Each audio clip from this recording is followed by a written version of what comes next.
Thank you so much sir. మన principal sir college గురించి, మన టీవీఆర్ సార్ గురించి, కాలేజీ ఉద్దేశం గురించి, కాలేజీలో జరిగే సదుపాయాల గురించి వివరంగా చెప్పినందుకు సార్కి మరి ఒకసారి ధన్యవాదాలు చెప్తున్నాను.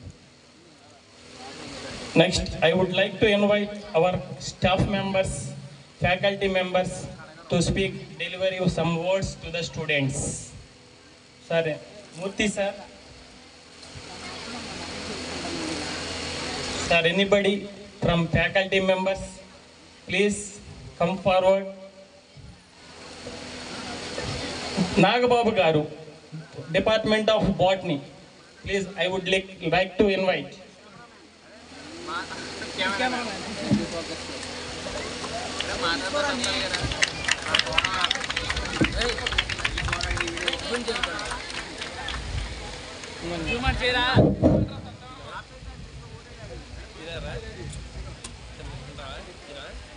నమస్కారం అండి.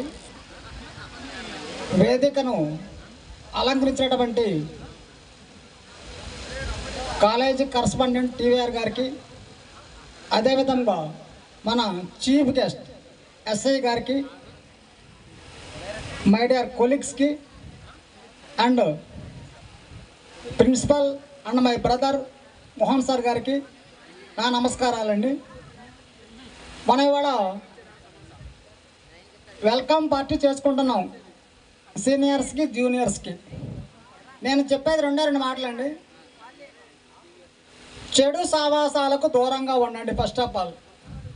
ఓకే, మీరు ఏ ఉద్దేశంతో అయితే కాలేజీ చదువుతున్నారో ఆ ఉద్దేశం మాత్రం మర్చిపోకండి. అది మీ మెయిన్ కాన్సెప్ట్ ఇక్కడ. ఓకేనా? చెడు సావాసాలకు దూరంగా ఉండండి. మీరు ఏ ఉద్దేశంతో అయితే కాలేజీలో మీ పేరెంట్స్ చదివిస్తున్నారో, మీ గోల్ ఏంటో దాని గురించి ఆలోచించండి. కానీ ఏంటి చెడు అలవాట్ల మంది చాలా దూరంగా ఉండండి. ఎందుకంటే మీ పేరెంట్స్ కూడా మిమ్మల్ని చాలా కేర్ఫుల్గా బాగా చదివించుకోవాలి అని ప్రతి తండ్రికి ఆలోచన ఉంటుంది. తండ్రి ఆలోచన తగ్గట్టుగానే పిల్లలు కూడా ముందుకు నడవాలి. కాలేజీలో ఫ్రెండ్స్ అంటారు మామూలే, కానీ మీ లైఫ్ ఏంటి, మీ గోల్ ఏంటి, అసలు మీరు ఎందుకు చదువుతున్నారు, ఇక్కడ మీ పేరెంట్స్ అంతా కష్టపడి చదివిస్తారు మిమ్మల్ని, ఇక్కడ అవన్నీ మీరు ఆలోచించుకోవాలి.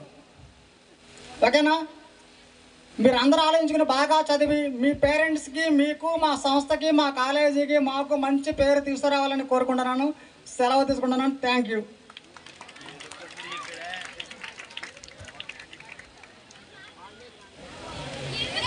థ్యాంక్ యూ సార్ నాగబాబు గారు. సార్ చెప్పినవన్నీ మీరు ఫాలో అవుతారని ఆశిస్తూ next faculty member please come up forward. Anybody from faculty members? Okay, okay. Now we'd like invite Jaladurga Madam, Department of Telugu and Sanskrit.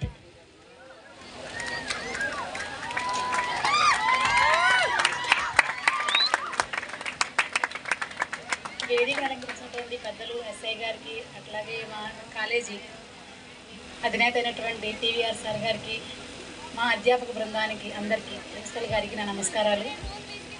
Students అందరికీ శుభాకాంక్షలు. మేము చెప్పేది అంతా ఒకటే మాట, మీరంతా కాలేజీకి వచ్చి చక్కగా చదువుకోవాలి, మీ పేరెంట్స్కి మంచి పేరు తీసుకురావాలి.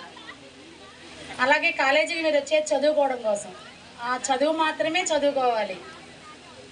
సమయాన్ని మీరు సద్వినియోగం చేసుకోవాలి. మీకు ఒక చిన్న కథ చెప్తాను.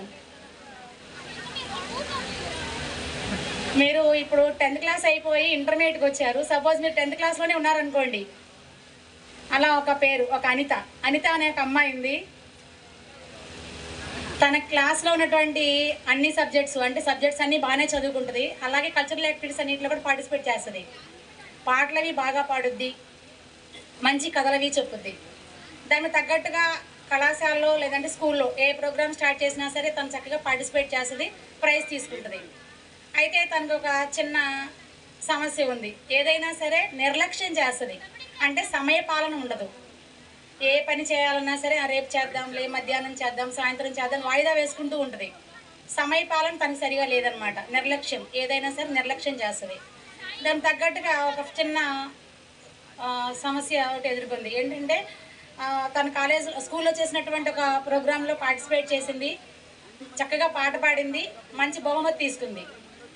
అలా ఆ పాఠశాలలో పెట్టినటువంటి ఆ ప్రోగ్రాం తగ్గట్టుగా మొత్తం అన్ని స్కూల్స్, సపోజ్ ఒక మండల్ లెవెల్లో అనుకోండి, మండల్ లెవెల్లో అన్ని స్కూల్స్ పార్టిసిపేట్ చేసినాయి.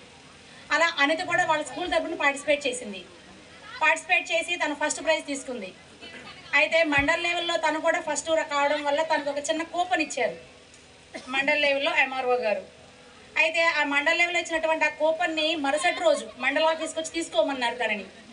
అలా నీకు ఒక బహుమతి కూడా ఇస్తామమ్మా, స్కూల్ తరపున నీవు ఇక్కడ ఫస్ట్ వచ్చావు, అలాగే మండల్ లెవెల్లో కూడా నీవే ఫస్ట్ వచ్చావు, నీకు ఒక గిఫ్ట్ ఇస్తాము, మరుసటి రోజు మండల ఆఫీస్కి రమ్మన్నారండి. అయితే తనకున్న నిర్లక్ష్యం కారణంగా రేపు కాదు 2వ రోజు 3వ రోజు వెళ్దామని వాయిదా వేసుకుందండి. వాళ్ళు పిలిచిన రోజున రాలేదు.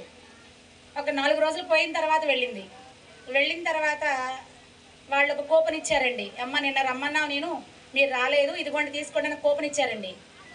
అయితే ఆ కూపన్లో ఏముందని ఓపెన్ చేసి చూసుకుందండి. ఓపెన్ చేసి చూసుకుంటే తనకి ఒక టికెట్ ఇచ్చారండి, తనతో పాటు ఇంకొకరికి టికెట్ ఇచ్చారు. అంటే పట్టణంలో జరిగేటువంటి ఒక సపోజ్ ఒక మ్యూజియం లాంటిది, లేదంటే ఒక ఏదైనా సర్కస్ లాంటిది, అలా ఒక ఆపర్చునిటీ ఇచ్చారండి. నీవు అందులో వెళ్ళేందుకు నీకు ఒక టికెట్ అనేది ఇస్తున్నాము, నీవు అందులో సందర్శించవచ్చు, నీకు తోడుగా మరొకరిని తీసుకోవచ్చు అని చెప్పేసి ఆ ఒక కూపన్ ఇచ్చారండి.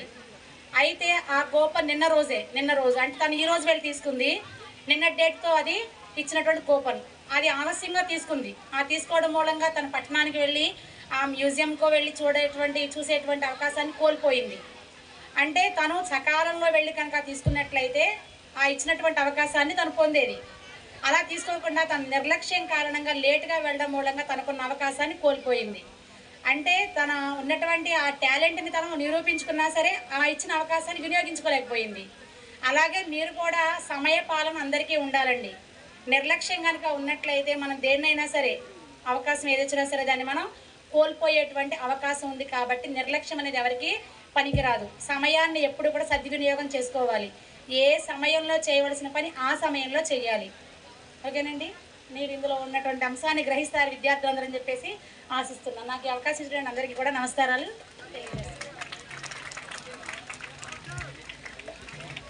Thank you madam. Dear students, madam చెప్పి అబ్జర్వ్ చేసి ఉంటారని అనుకుంటున్నాను. ఎప్పుడైతే మనం శ్రద్ధగా లేమో మనం వచ్చిన అవకాశాన్ని చేజారిపోతారని మేడం చెప్పారు. స్టూడెంట్స్ అందరూ గమనించవలసిందిగా కోరుచున్నాం. Once again thank you madam.